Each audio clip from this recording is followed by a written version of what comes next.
Mukola Uganda eberenga Somalia jemba buli olwaleero Somalia eri mu strugglinga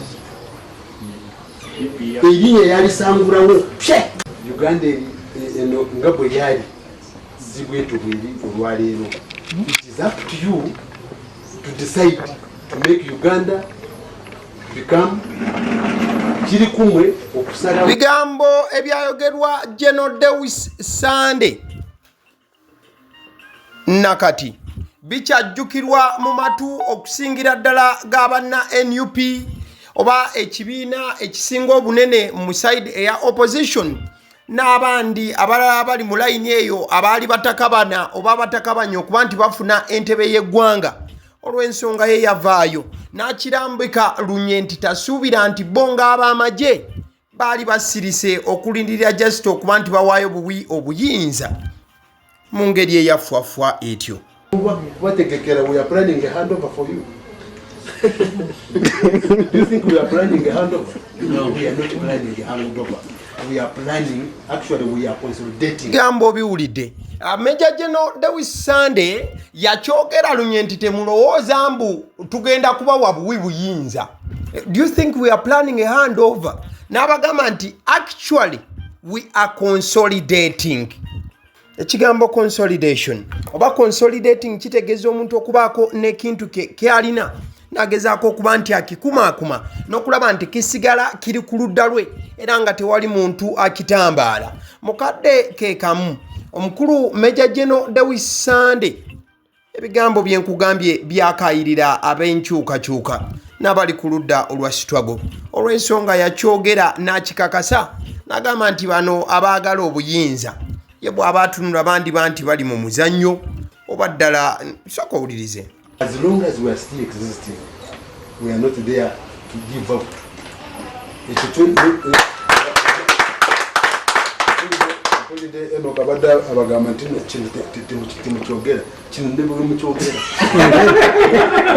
We are not ready to give out to people, I mean, ideologically bankrupt people, tugenda kuba obuyinza okuwayo abannayuganda ate kwonoona kiri kyetukoze netumala agakisuula. We are not ready. Bigambo bya Major General Deus Sande yayongera n'akaatiriza n'agamba nti bo nga bakyali balamu ate nga bakyali ku nsi kuno nga bamoga tebagenda kubanga bapowa era tebajja kubanga bawaayo buyinza. Era yayogera nga tali mu mbeera yagamba nti kwesika n'agamba nti aboogera ebigambo nga babifundikafundika kino bo bajja kukyogera lunye nga tewali na kwekwekerera kwonna. Wano nno yagamba nti abali ku ludda oluvuganya gavumenti yabayita nti bali ideologically bankrupt. Kyoyinza okuvunula n'ogamba nti tebalina ndowooza emala kubeera nti beetikka buyinza bwa ggwanga.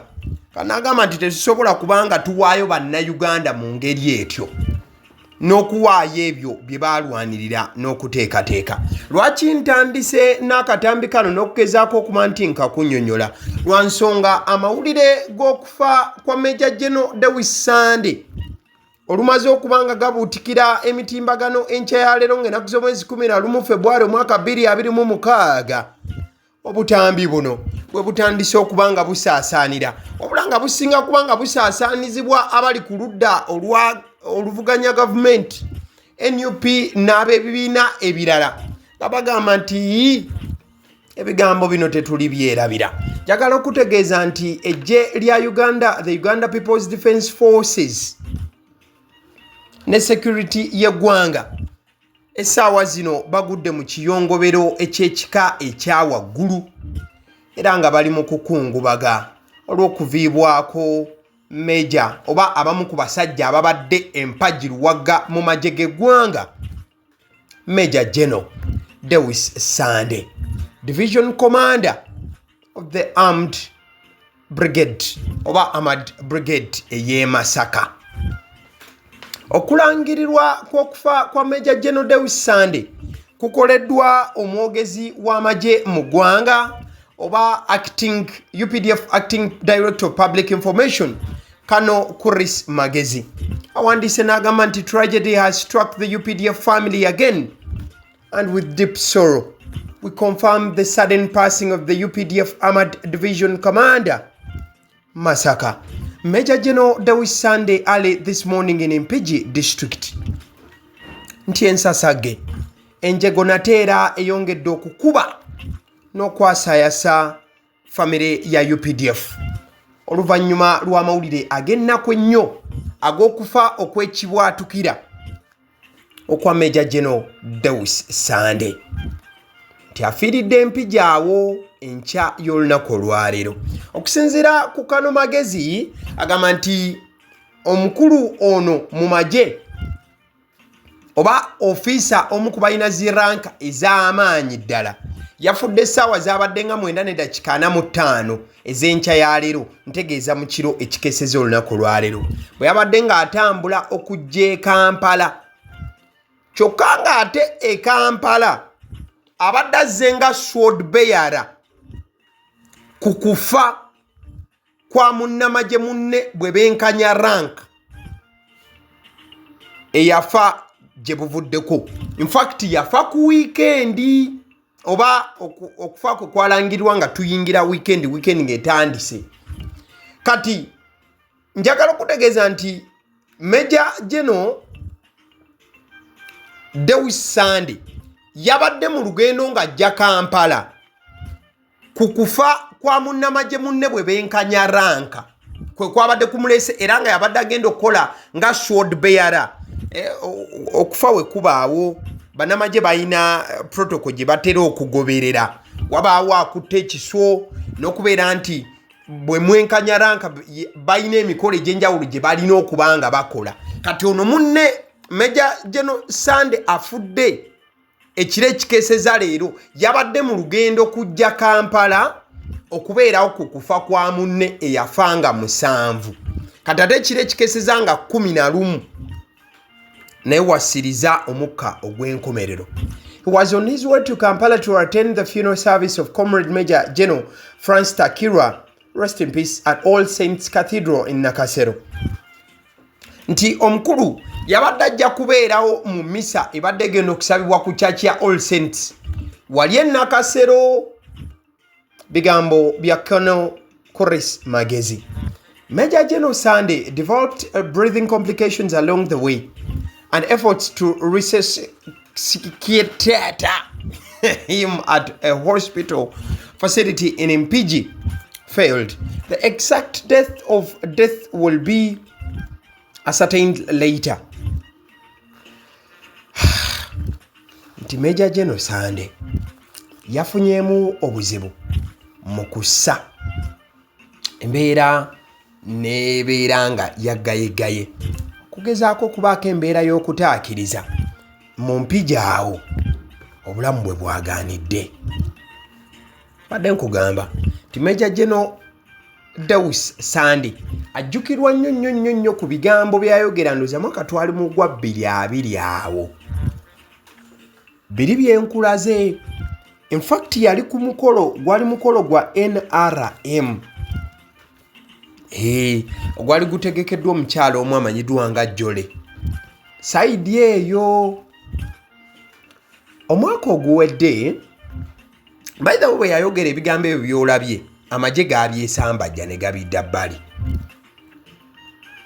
Kati ate omwaka oguwedde baamukuza ne bamujja ku kifo kya Brigadier General ne bamussa ku kifo kya Major General era ng'eyamukuza ye General akulira amagye g'eggwanga General Muhoozi Kainerugaba. Ekitegeeza nti General Muhoozi Kainerugaba abadde ddala alabira ddala omulamwa n'okusiima emirimu gya Major General Deus Sande. Kati mu mwaka gwa 2020 awo yali akyali brigadier era yali ayitibwa Brigadier Deus Sande we yayogerera ebigambo biri bye tutandise nabyo ebyakwatibwa omukutu ogwo gwa VNTV Uganda. We yagambira nti baali tebasobola kubanga bakwata buyinza bwa ggwanga ne babuwa bannabyabufuzi abatalina ndowooza emala oba abalina endowooza ey'omunguuba naddala mu byobufuzi yabayita ideologically bankrupt. Wabula ngambye UPDF ebigambo yabidda bali. Yes. Musajja ng'ogyeko okubeera nti abadde omudumuzi naddala mu tundutundu eryo ery'Amasaka, abadde alina obuvunaanyizibwa obw'amaanyi ddala mu magye. Ojja kujjukira yaliko commander of the Ugandan AMISOM contingent wali e Mogadishu mu Somalia. Kati abadde mu kkubo kujja kulaba M.Gen Francis Takirwa like okubeerawo mu kutegeka amazika ge n'ebiringa ebyo. Ate mukama we yamuyitidde mu kiro ekikeeseza olunaku olwaleero. Embeera neeyongera okubeera enzibu. Screen obubaka bw'olaba bubadde bubaka bwa kukubagiza obwaweerezeddwa Honorable Haruna Kyeyune Kasolo mulabi awo ng'agamba in fact ataginze ne General Muhoozi Kainerugaba ng'agamba nti I'm deeply saddened by the untimely passing of Major General Deus Sande, the commander of the Armored Division in Takirwa, Masaka district and a long-time friend. In fact, ono babadde bamukwano ddala ne Honorable Haruna Kasolo. A distinguished officer of the UPDF, he dedicated his life to serving our nation, playing a pivotal role in strengthening Uganda's security, fostering peace and mentoring countless officers under his command. Beyond his military accomplishments, he was a man of integrity, wisdom and loyalty, whose friendship I cherished deeply. Kati oli Major General Sande Afudde yabadde ajja kubeerawo ku nteekateeka y'amaziika g'ono gw'olaba ku screen.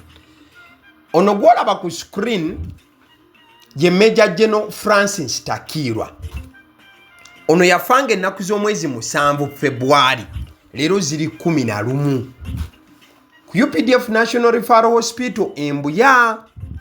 Era okusinziira ku mbeera eyali ennyonnyolwa okusinziira ne ku mukulu Major General Paul Muhoozi annyonnyola n'agamba nti omukulu ono Major General Francis Takirwa abadde musajja wa njawulo nnyo. Omu ku basajja ababadde bakwata ensonga z'ekinnamagye mu ngeri eri professional ennyo.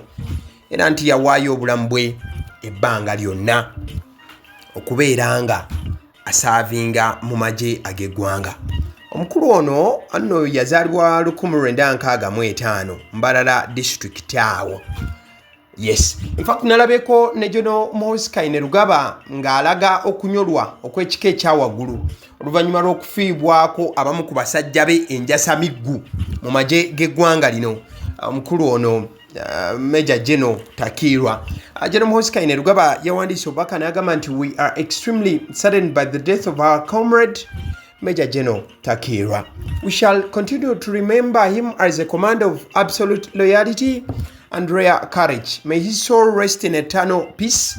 Okwo kwabadde bubaka bunyolwa n'okunakuwala okw'ekika ekyawaggulu okuva eri General Muhoozi Kainerugaba ng'anakuwala ku lw'okufiibwako Major General Takirwa. Agamba nti kyannaku nnyo nnyini ddala era bajja kusigala nga bamujjukira nga komanda eyeewaayo ennyo ate nga yalina obuvumu obw'enjawulo. Kigambibwa nti Major General Takirwa ono yafiiridde ku myaka nga 6 egy'obukulu ku sayidi eyo. In fact omukulu gw'olaba ku screen eddakiika eno ye yazze mu kifo kya Major General Takirwa. Omukulu gw'olaba ku screen eddakiika eno amanyiddwa nga Major General Semwanga. Kati ekyabaddewo kyabadde bwe kiti. Omukulu ono gw'olaba ku screen yakuziddwa oba n'ayongerebwako rank. Neno yamaze okwongerebwako rank nadda mu kifo kya Major General Takirwa. CDF appoints new deputy commander of the UPDF land forces. Kati ono yazze ye yafuuse deputy commander oba amyuka commander w'amagye ag'oku ttaka aga UPDF. Are we together? The Chief of Defense Forces, CDF, and Senior Presidential Advisor for Special Operations, SPA/SO, General Muhoozi Kainerugaba has promoted Brigadier General Joseph Musoke Semwanga. Kati basose ne bamujja ku ddala lya Brigadier General, then ne bamuzza ku ranka ya Major General. Kati ate n'aweebwa obukulu obw'okumyuka kamanda w'amagye g'oku ttaka ga UPDF. The appointment took effect in December 2025 after Major General Takirwa fell ill. Major General Semwanga replaces Major General Francis Takirwa, rest in peace, who passed away after some illness. He was until recently the contingent commander of UPDF troops serving under the African Union Support and Stabilization Mission in Somalia, AWSOM, before his deployment to Somalia towards the end of 2024. Major General Semwanga served as the 1st Infantry Division Commander with headquarters at Kachiri, Wakiso District. So, officially, njagala kutegeeza nti amyuka omuduumuzi w'amagye g'eggwanga ag'oku ttaka y'omukulu gw'olaba ku screen, Major General Semwanga. Yes, as it stands now, ye mukulu kati Major General Semwanga.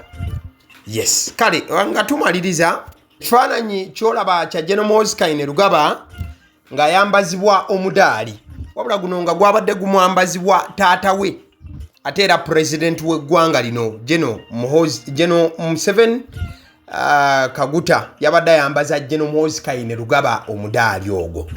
Bangi bandi tebategedde ku kifaananyi kino oba nga tebategedde bukulu bwa nsonga. General Muhoozi Kainerugaba awo yabadde ayambazibwa omudaali ogukwata ekyokubiri mu midaali egisinga okubeera egy'ekitiibwa mu magye g'eggwanga Uganda.